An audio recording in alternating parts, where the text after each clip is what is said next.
When the doubt gets loud, but answer that call. Vision ain't real till you grind at speed, so breathing deep. Then call the damn leads. Call the damn leads. Hey, welcome back to Call the Damn Leads, the show by sales professionals for sales professionals. I'm your host, Drewbie Wilson. With more than 2 decades in sales, I've seen it, been through it, heard about it. Now I'm bringing it to you, my favorite people in the world, the sales community.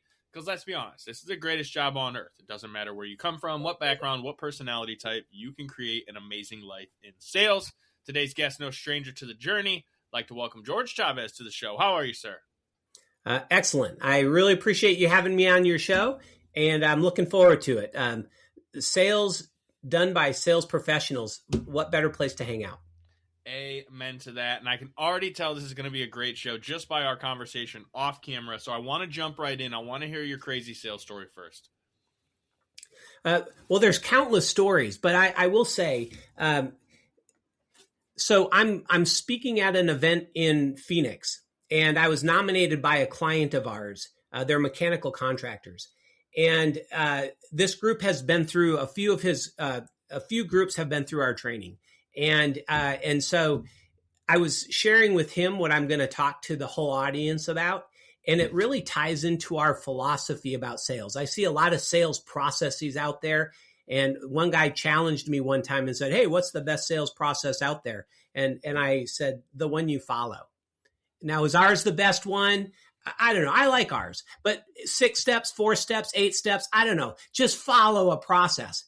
But there's something much greater than the process, which ties into some of the podcasts that you've had. But there's a philosophy. It's the intent. Why are we having conversations?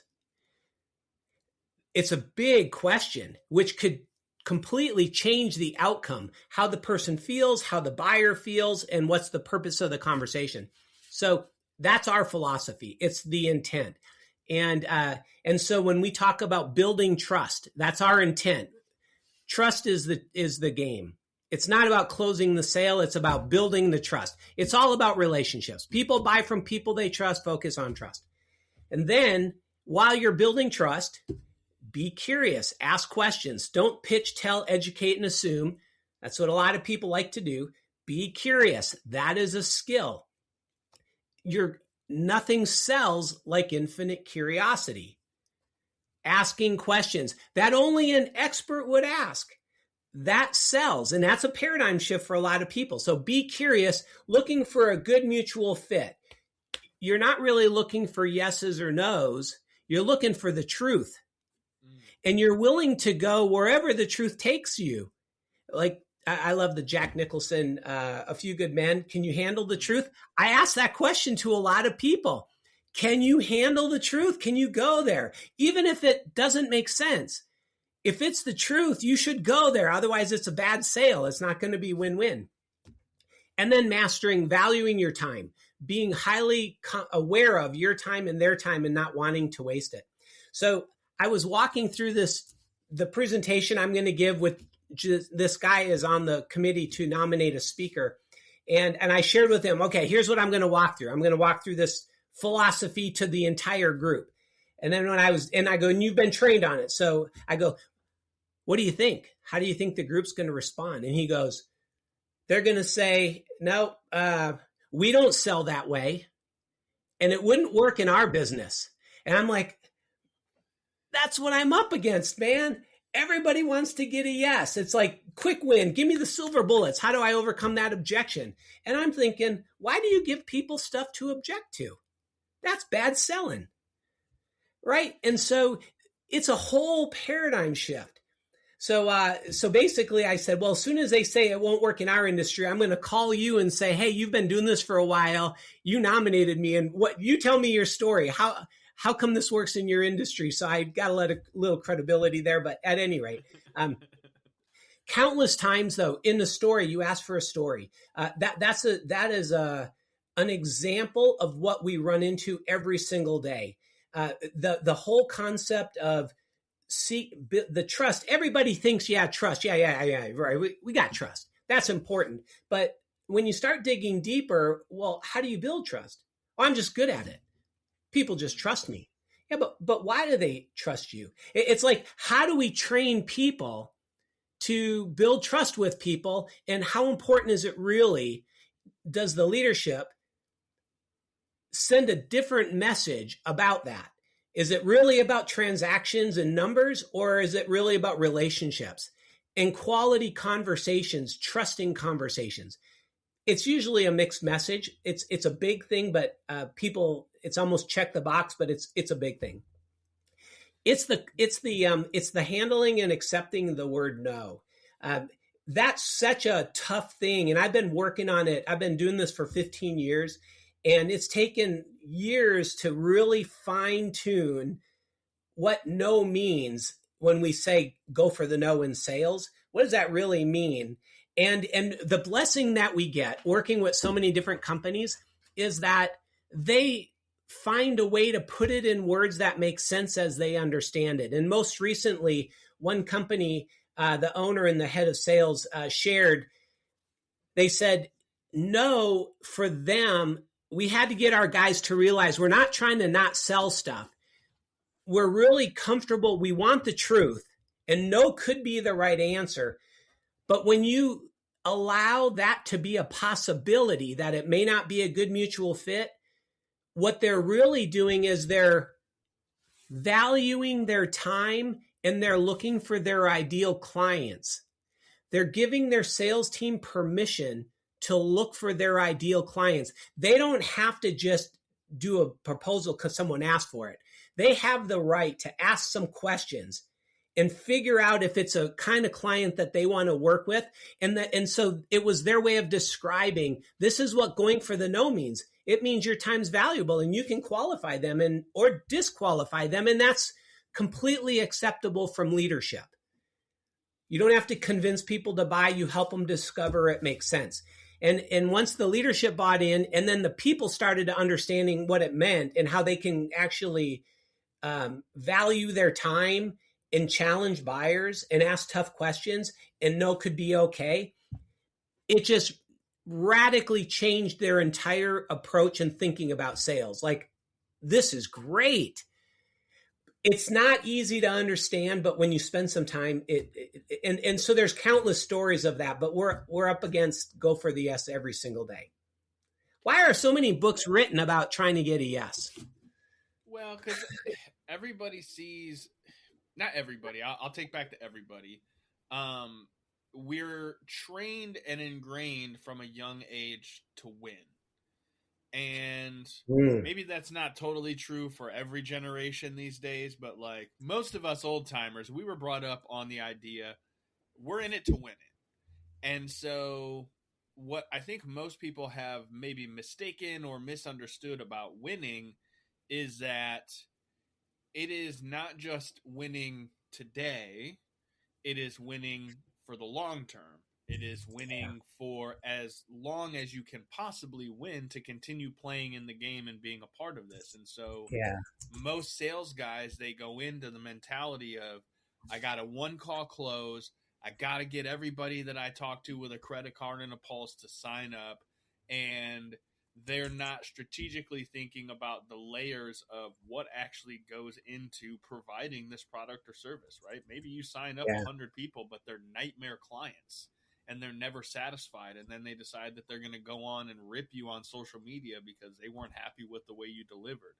Or maybe you don't have a process and you end up signing someone on and you realize that you can't actually help them. And now you have to go back and, tuck tail and say, hey, I'm sorry, we took your money, but we can't actually do what we promised you. And so I love what you're saying in terms of it's okay to get a no if it's strategically set up to get you to the result and get your client to the result that they're looking for. 100%. Actually, Drewbie, those are good points. I want to put a pin in, we have to define or maybe redefine what winning is. Because if we're wired to win, then let's not listen to what the world tells us winning is. Let's come up with what is winning. Let's think about that so we can go win, but maybe we shifted a little bit.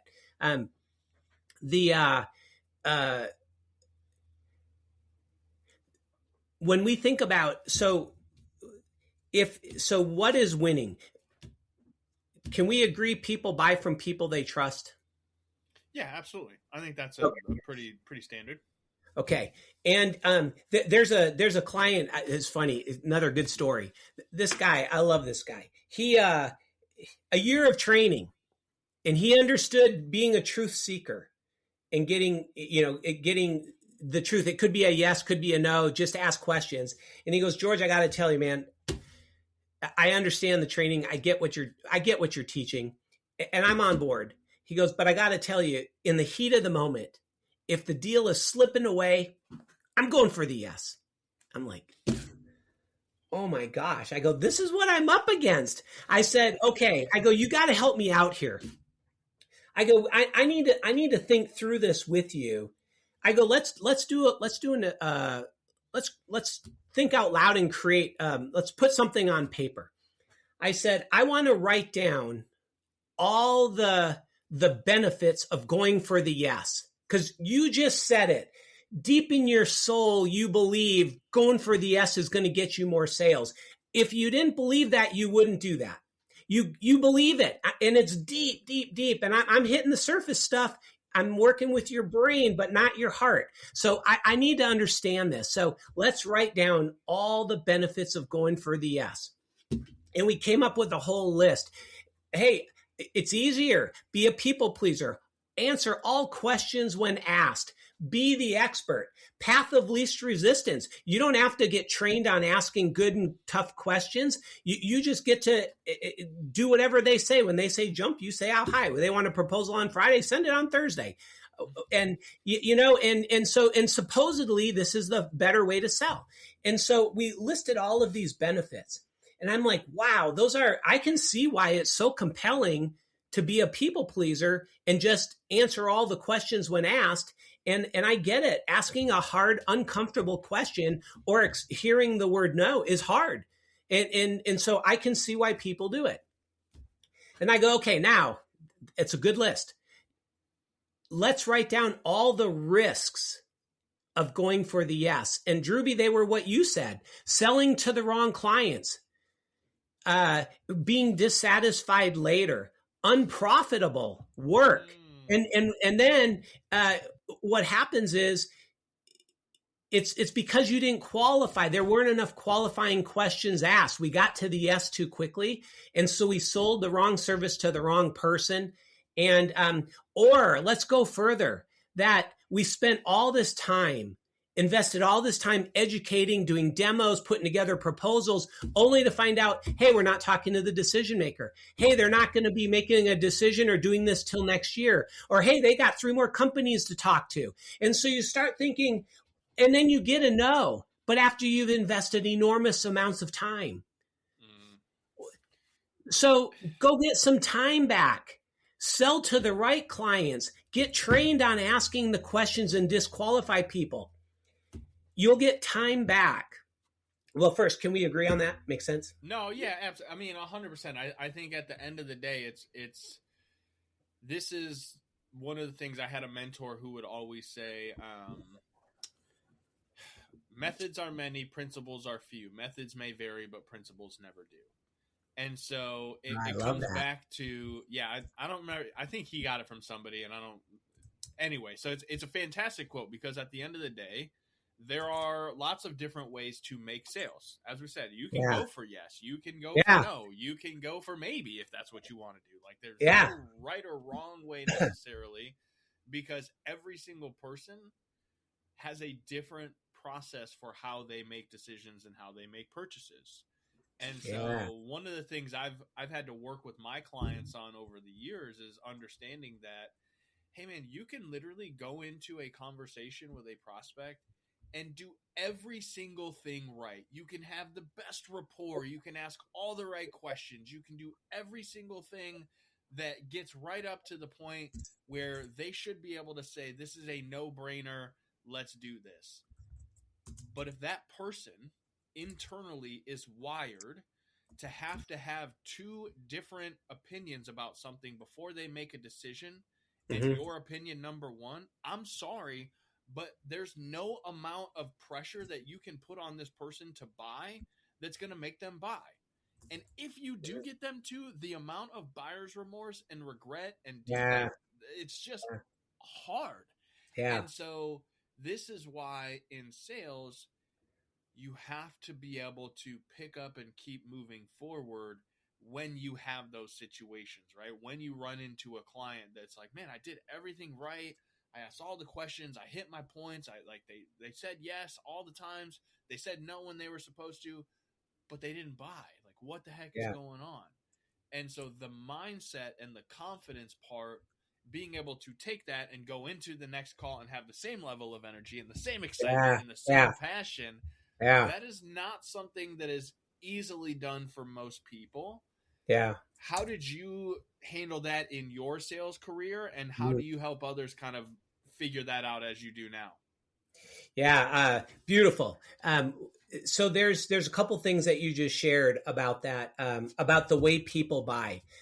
There's a couple things. First, we use these objective sales evaluations. They're written from the ground up for sales. And one of the findings that they learn about people, about their sales potential, is being rejection proof, meaning you don't take rejection personally. So some people take it and taking it personally. What happens is when they hear a no, or what you just described, they did everything right and they got a no, they go into this funk. And it's, and then they wouldn't call anyone or pick up the phone for a couple hours or a day, licking their wounds, trying to build themselves back up. So professional salespeople, hey man, it rolls right off their back. You're either winning sales or you're learning. If you're not winning or learning from it, like, what could I have done better? So being aware of how people sell and how they feel about rejection.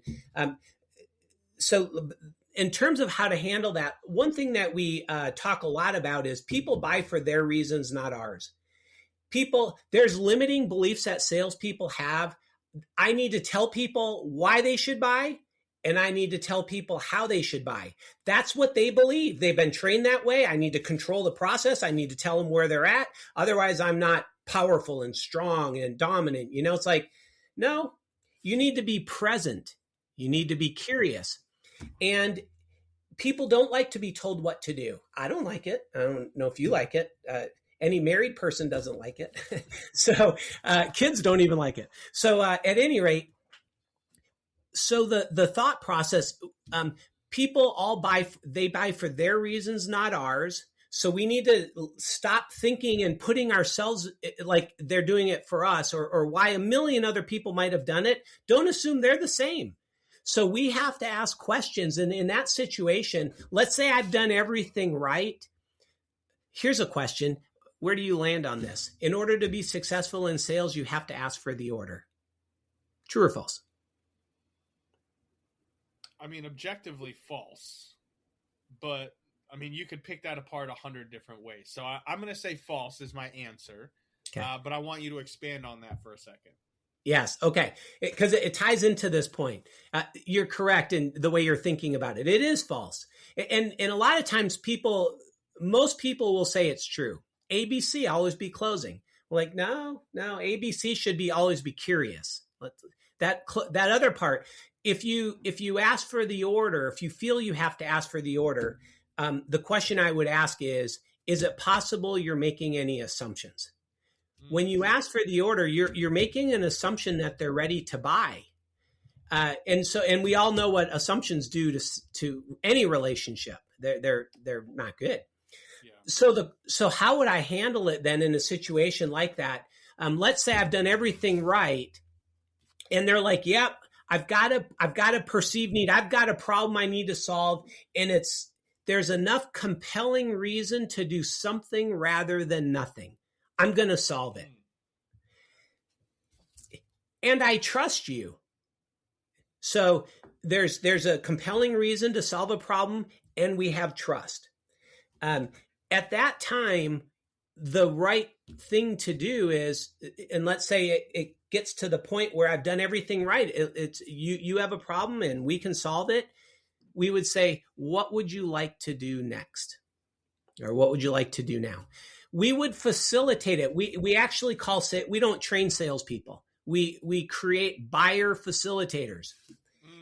And it sounds like a fancy, oh, that's a big word. It's no, it's a complete paradigm shift.